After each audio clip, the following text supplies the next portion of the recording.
If I am kind to someone, but not for them, they don't get the kindness. Not surprising that they feel no gratitude.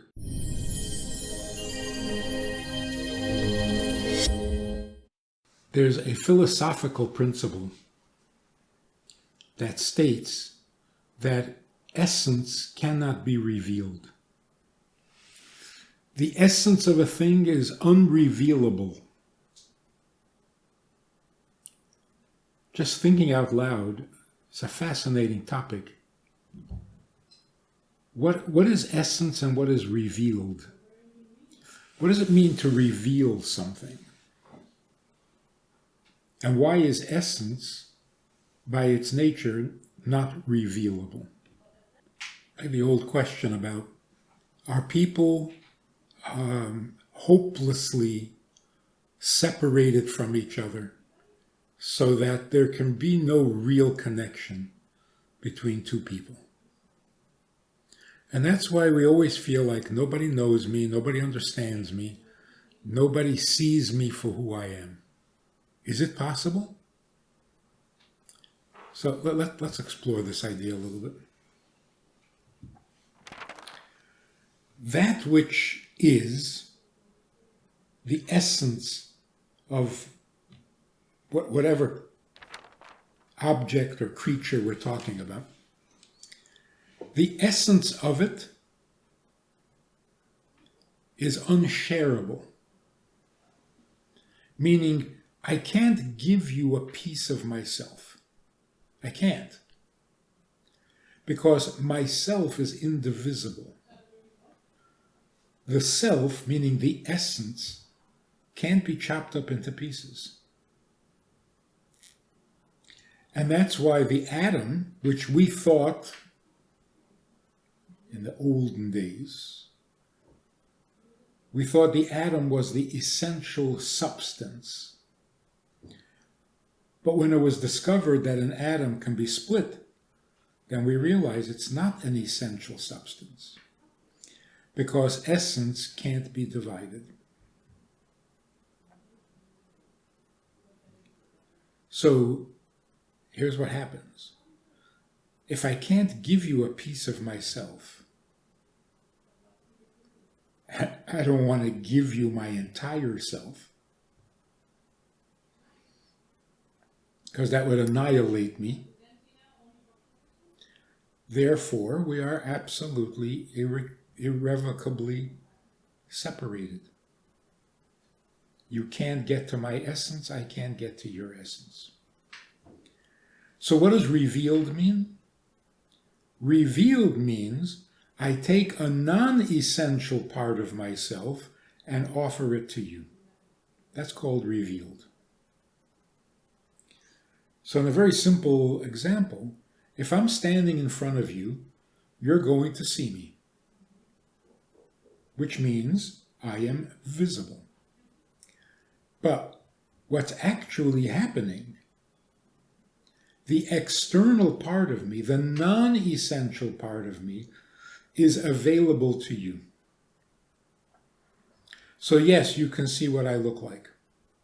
Why? Because what I look like is not my essence. So I can give away that which is not my essence.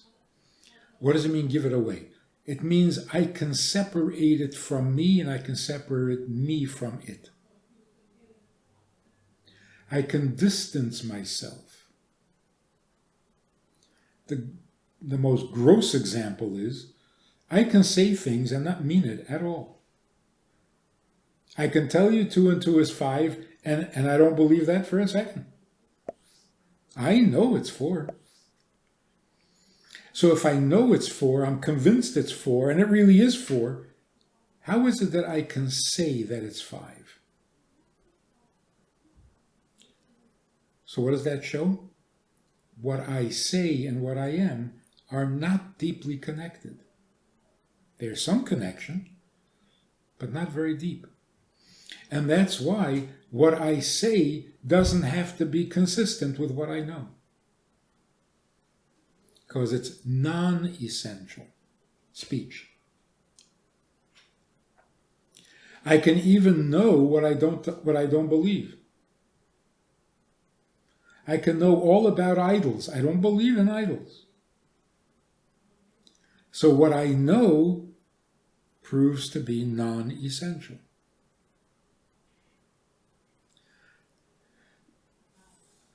In the essence, there can be no contradictions.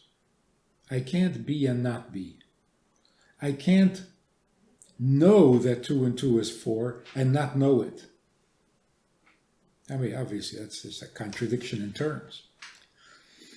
So in my essence, I cannot separate myself. I can't distance myself from what is really me. And if I can't distance myself from it, then I can't detach it from myself and let you have it, see it, know it, hear it. So what does it mean to reveal myself? To reveal myself means to detach, disconnect from the non-essential part of me so that you can see it, hear it, and know it. Make it a little more clear. The part of me that is not essential is adjustable. I can say things to you that I don't mean, and I can say it in your language. I can say it in a way that makes sense to you. I've adjusted it to you by separating it from me. But that which is really essentially me, I can't do that. And that's why when it comes to something really, really close to my heart, I can't. It'll come out as it is, not the way you could appreciate or understand or hear it. When essence comes out, it's just me. It is not catered or tailored to you. Why? Because essence cannot be revealed. It doesn't mean I can't tell you. It means I can't tell it to you your way. It's just going to come out my way. And you probably won't understand me.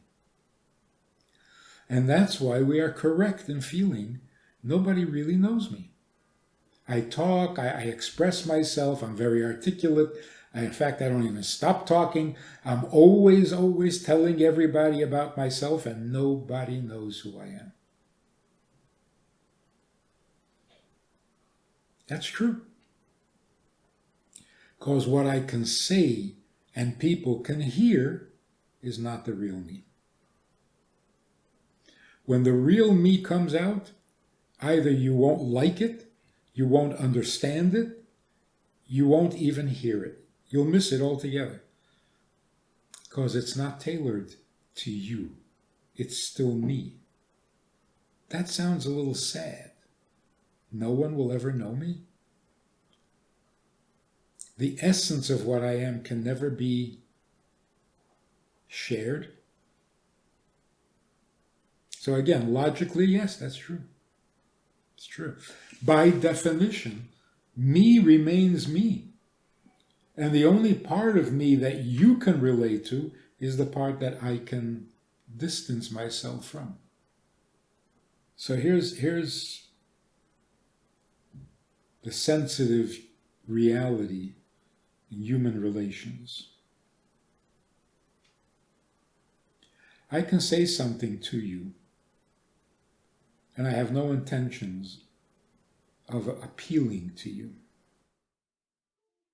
I'm thinking out loud. I'm entertaining myself, even though it looks like I'm talking to you. But I'm not. I'm talking to myself. And I don't really care whether you agree with me, whether you hear me, whether you like what you hear. I don't care. Because it's not about you. It's about me expanding myself outward, but not for you. Now you could say, oh, so you revealed yourself. Not really. I extended my borders I broadened my borders. I'm taking up more room now. There's more of me out there, but it's me. It's not meant for you, and it doesn't matter whether you get it or not. It's like people who like to hear themselves talk. So it looks like they're talking to you, but they're not. Sometimes, for technical reasons, I need to tell you something, but I don't want to. I'm going to do it because I have to, but I don't want to. Meaning I'm not interested in you, which means I'm not stepping out of myself. If I don't step out of myself, then I am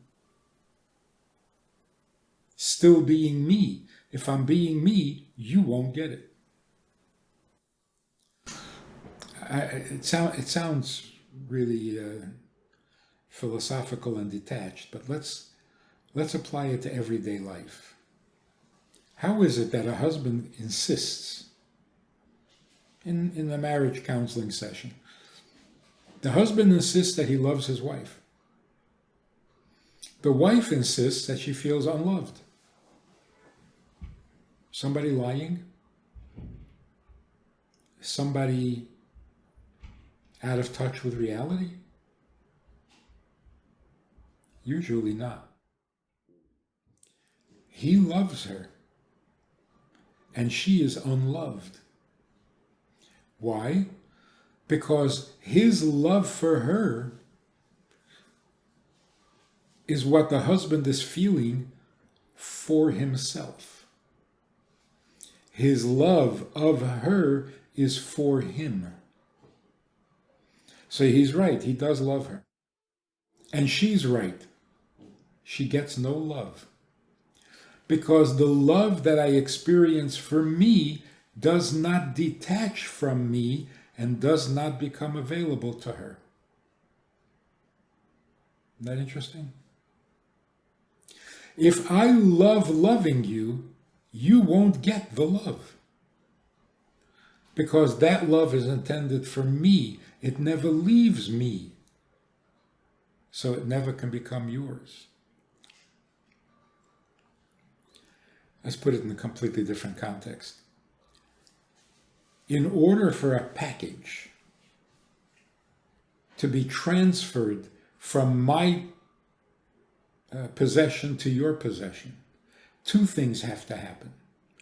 It has to leave my room,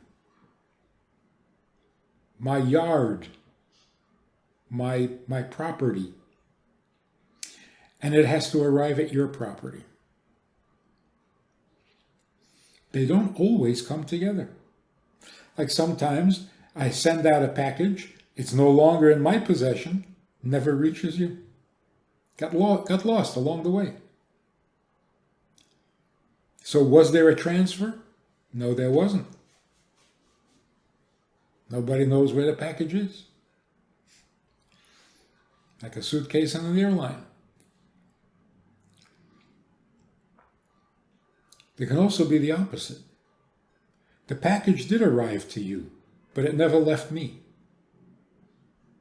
Because you haven't paid for it yet. So it's still mine. It arrived in your possession, but it never left my possession. It's still mine until you pay. So something can arrive in your house, but it never left my house. In order for something to be transferred properly, it's a two-step process. It has to leave my property, it has to arrive at your property. That's just objects. Right? But the same is true with emotions. In order for you to receive my love, I have to let it go. I can't keep it in my possession and think that you got it. So if I feel love for you, I can mistakenly assume that you're feeling it, that you got it. But you didn't get it because I never let go. Maybe that's what we mean by unconditional love. Unconditional love means I let go of a love, now you have it. I can't take it back. I've lost control. I've given it away. It has left my possession. So if I love you conditionally, it means I'll love you if the condition is not met, the love is not yours. Like, I delivered a package to your house, but you haven't paid for it. It's not yours. It's still mine.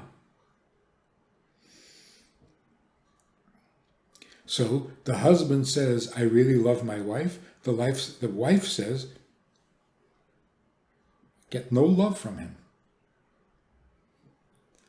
They're both telling half the story. She says, the problem is I'm not getting it. The truth is, he's not letting it go. He thinks I have a love for her, and I let it go, but she's not getting it. No, you haven't let go. So, getting back to what we were saying before. In order for you to see me, I have to let go of my image of what I look like. Now, I can do that. I can let go. Sometimes I don't like what I look like. I don't like it. I'm having a bad hair day, a bad beard day. So I don't like what I look like. So I detach from it. I don't care. It's not important. See, I can't do that with my essence. I can only do it with things that are non-essential. Non-essentials I can let go of. So my love is obviously not me because I can give it away. I can let it go. That's really revealing myself. Because if I don't let go, you don't really get it. If you don't really get it, I'm not revealed. I'm mysterious. I'm introverted. Everything I feel and think and experience stays within me. I think everybody can notice. Nobody does, because I never let it out. But I can let it out. It's not my essence. My essence, I can't. Even if I talk about it, I scream about it, nobody will hear it, nobody will see it. Because I'm talking to myself. Now here's what happens. Let's say I am kind to my children. Because I'm a kind person, I'm a generous person. And so I'm very nice and kind to my children. And I can't believe how ungrateful they are. Never a thank you, nothing. They're such ungrateful children. Or I can stop and think, am I doing something wrong? I am kind and generous, but I'm simply being me. I'm not kind for you. I'm kind to you, but that's me. When I'm kind to you, but I'm strictly being myself, then my kindness doesn't really leave me, and it doesn't really arrive to you. You'll see it. You'll benefit from it. I actually bought you a car. You got the car. You didn't get my kindness. Because my kindness I keep for me. I am kind because that's what I am. I'm not stepping out of myself for you. So I can be kind to you, but not for you. I can be loving of you, but not for you. I'm doing my own thing. My own thing can be kindness. My thing can be love. So I'm not letting go. So what happens is this. If I am kind to someone, but not for them, they don't get the kindness. They don't get it. Not surprising that they feel no gratitude. Of course, they'll say thank you for the car, because they got the car. They didn't get my kindness. I let go of the car. I never let go of my kindness. I'm kind because that's me, not because you deserve or you're important to me. No, kindness is important to me, so I do kindness. You happen to be available, so I do kindness to you, but not for you, for me. I like myself when I'm kind. I like myself when I'm loving. I love loving. And I love being kind.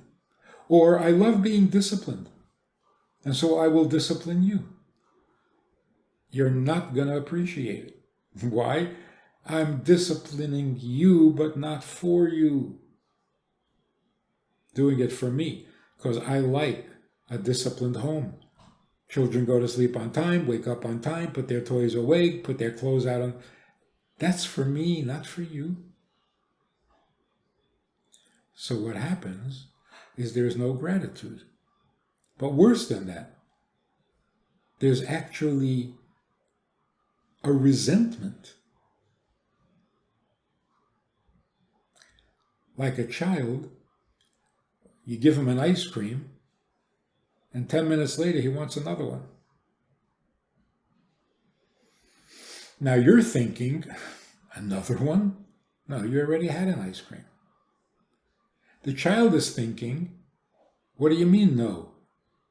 You just gave me an ice cream, and now you're not going to give me an ice cream? In other words, to the child, the ice cream you gave now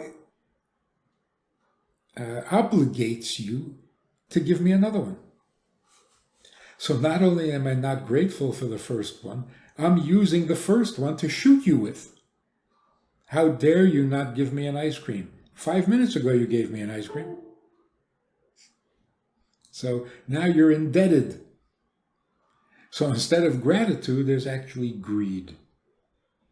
If you give me one, you have to give me a second one. How did that happen? Why does that happen?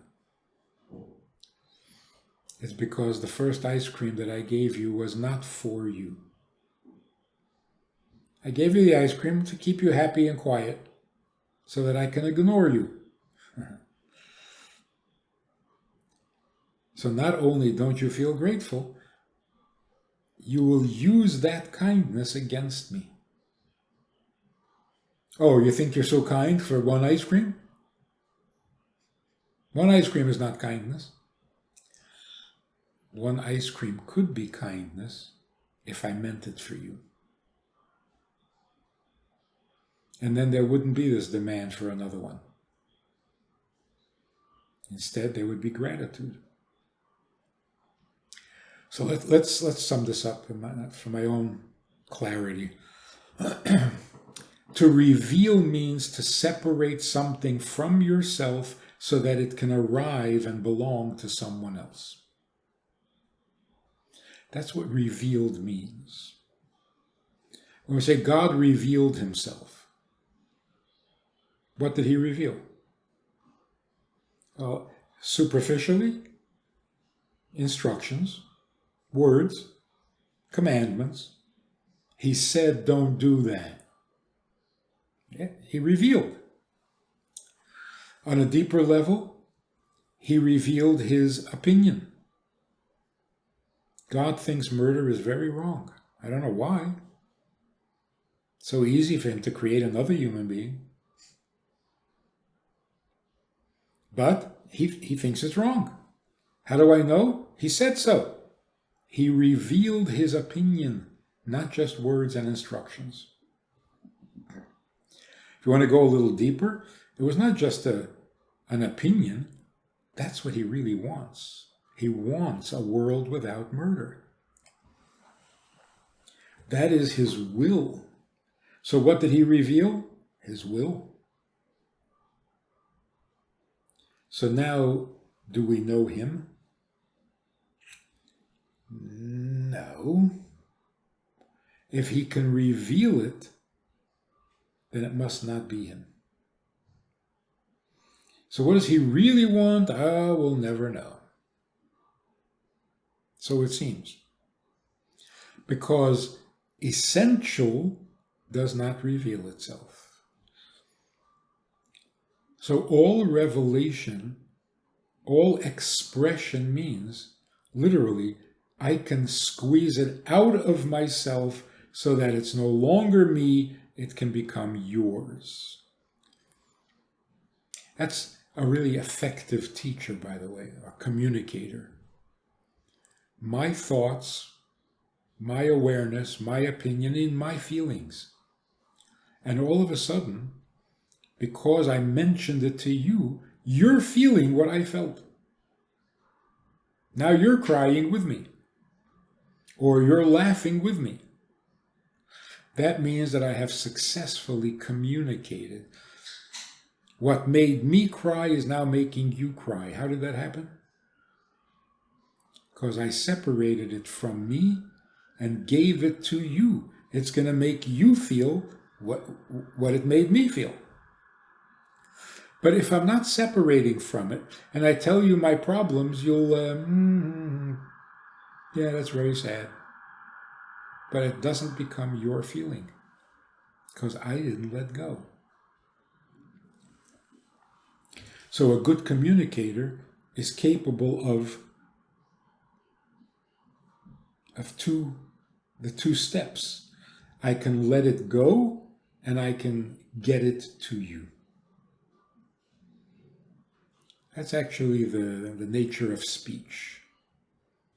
Speech, when I say something, it's out. I can't take it back. Those words are no longer mine. The sound is no longer mine. It detached itself from me. And that's why it can really become yours, and you can feel what I feel, know what I know,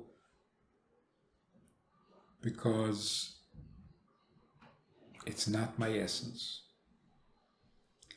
So here's the punchline. Is there any way that essence can convey itself?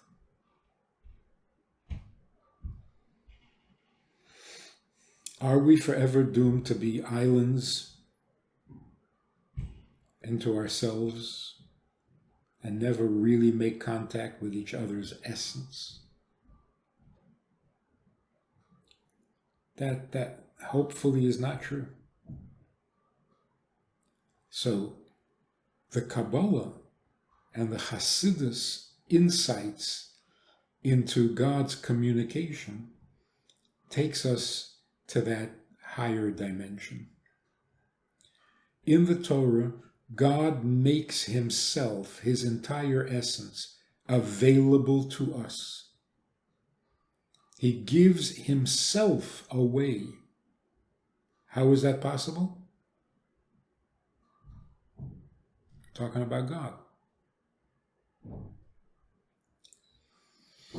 And that's why the first word of the Ten Commandments, the Hebrew word, is made up of 4 letters that are the acronym for the 4 words, I give you my soul in writing. It's not just my opinion, it's not just my instructions, and it's not just my will. This is me. And I'm giving it to you in writing. I'm giving myself to you, and now it's yours. Now you can feel what I feel.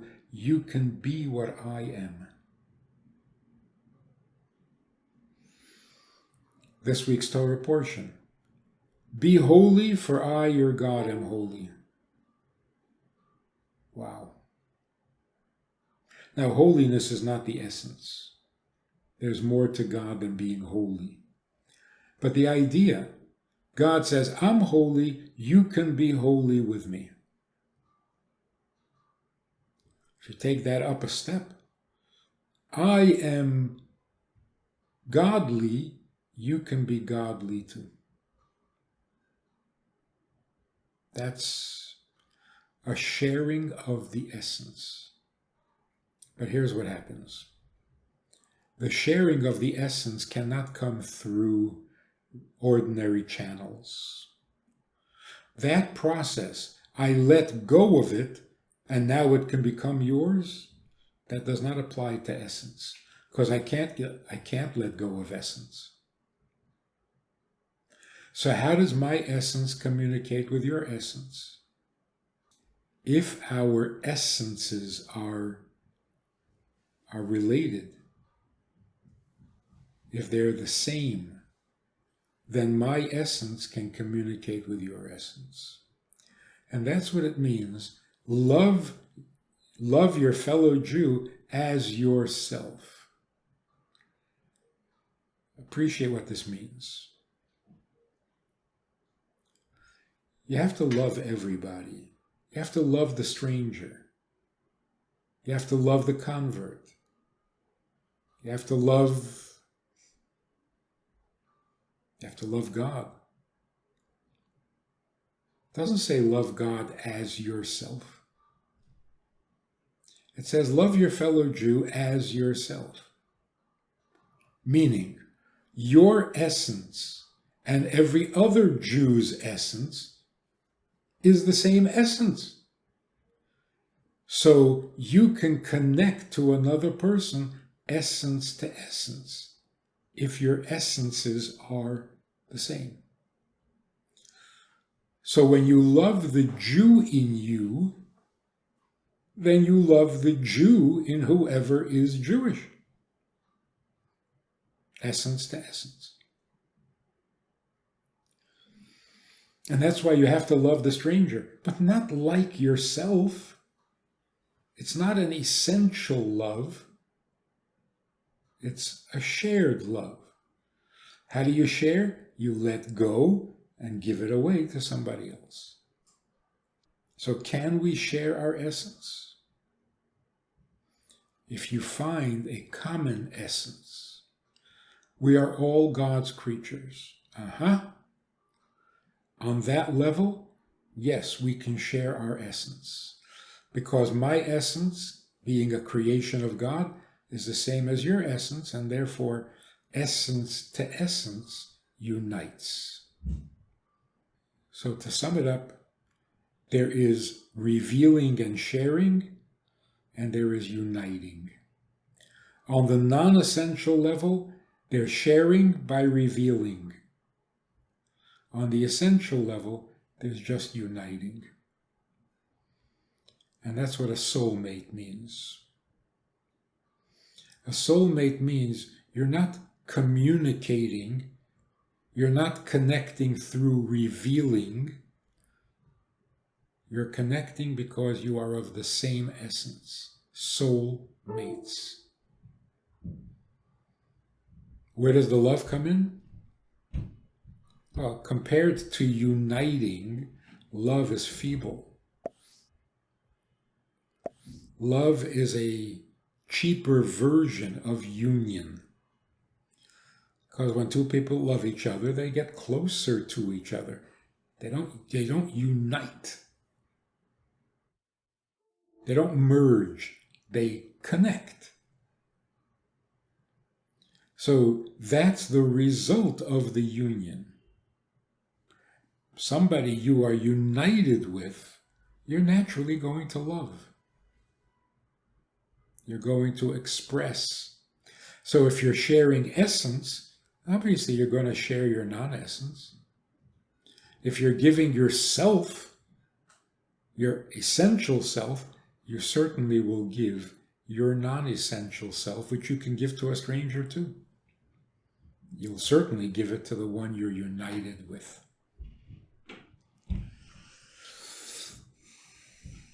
It's a fascinating subject, and we'll pursue it some more.